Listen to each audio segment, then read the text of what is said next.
They're from Bugeyeguys, and welcome to another special laryngitis edition. This one is a 1973, I believe is the year, round wheel arch MG Midget. Very interesting car because a lot's been done to this to make it a nice driver. And it has some cosmetic scars. It was a white car, and so you can see the white thresholds. It just was never a car where cosmetics mattered. There are a few little details that need to be addressed. But that said, I just drove it around the block and it drives quite nicely.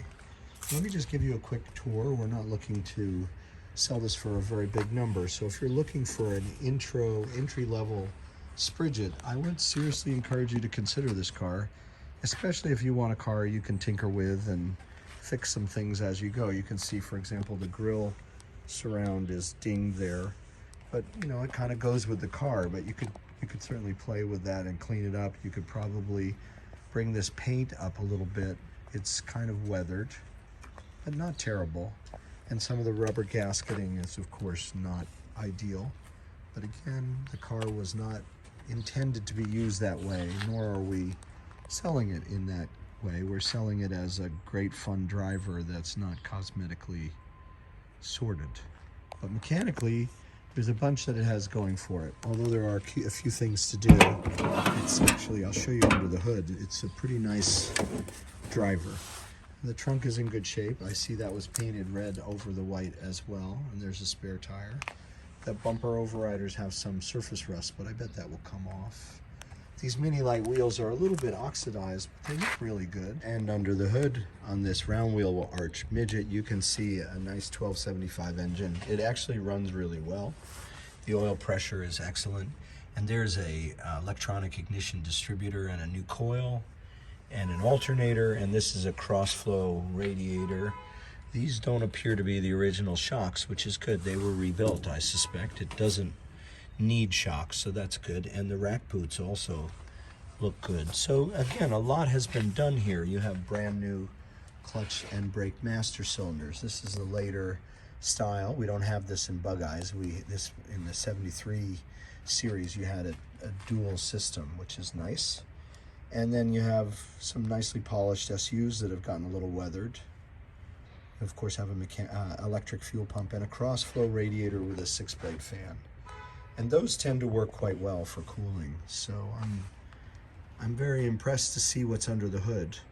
It does need a battery hold down, and it does need motor mounts, but that's not a difficult thing to correct. So again, from a mechanical standpoint, this car has a lot going for it. From a cosmetic standpoint, you have, some issues. You have this door either needs a hinge or a hinge adjustment, but yeah, there's a little bit of sag on this lower.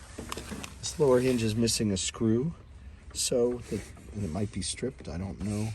That sometimes happens. But the floor pans are decent, and you can see some underside pictures on our website. The hole is here on this one, and all the gauges are working. The car shows 91,919 miles. And the seats, the faces of the seats are in nice shape. And the dashboard, which often cracks on these, there's a little glue residue there, or that's a Velcro thing that would probably come right off. You'd have to take the glue residue off, maybe a little bit of heat, but this is a plastic recover, I think, of the dashboard top. But it's in fine shape. So again, you could upgrade the cosmetics to your liking if needed, but there's enough here to go out and enjoy this MG Midget. And tire tread, to me, looks actually quite reasonable. Not brand new tires, but not so old that they're cracked. So that's our 73 Midget. One last thing, let's see how the glass is. Rubber is good. A lot of times these are pretty dried out. There's one split right here in the rubber, but that's not material. And I don't see that this glass is badly pitted or damaged. I think the glass is fine. Oh, and one other thing, the top on this car is pretty weathered. And there are some fixed 3-point belt. So the top is something that you'd probably want to replace if you needed a top, if you're going to use it in the shoulder or winter seasons. 73 Midget here from Bugeyeguys. Thanks for watching.